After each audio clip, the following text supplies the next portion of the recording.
Hello guys, welcome to my channel Tojo and moms and ব্লগের সবাইকে অনেক অনেক ভালোবাসা। যারা আমাদের এই ভিডিওটা দেখছো তাদেরকে অনেক অনেক ভালোবাসা ও আদর। দেখো, আমি সন্ধেবেলায় চাও করব বলে চাউটাকে জলে সিদ্ধ করে নিচ্ছি আগে। আর এদিকে কড়াইতে তেল দিয়েছি, তার মধ্যে গাজর, বিনস, আলু অল্প করে একটু সাদা তেলে আলু, বিনস আর গাজর ভিজিয়ে পেরেছি, সেটাকে ভাজা ভাজা করছি। নুন একটু, হলুদ দেবো না, শুধু নুন দিয়ে একটু ভাজা করছি। তার মধ্যে লঙ্কা দিয়ে দিলাম, একটু ভাজা ভাজা হয়ে আসলে লাল লাল করে একটু ভাজবো। তারপর পেঁয়াজ কুচিটা দিয়ে দেবো। পেঁয়াজটা দিয়ে আবার একটু কিছুক্ষণ ভালো করে এপিট ওপিট করে নাড়াচাড়া করে একটু লালচে লালচে যেই হয়ে আসবে, তারপরে আর কি সিদ্ধ করা চাউটা দেবো।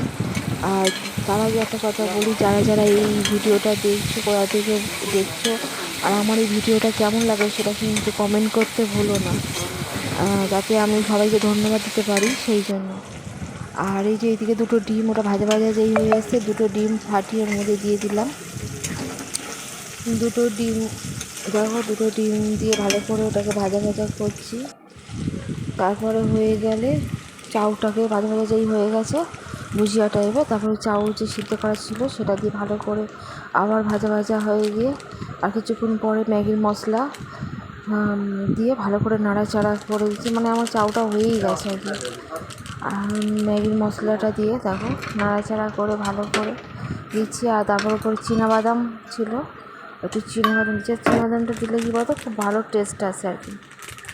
আবার গোলমরিচ গুঁড়ো দিয়েছি, দিয়ে আবার একটু নাড়াচাড়া করে ভালো করে আবার সব মিক্সড করে দিচ্ছি আর কি। করে দিয়ে আমার পুরো অলরেডি আমার চাউটা পুরোটাই রেডি হয়ে গেছে।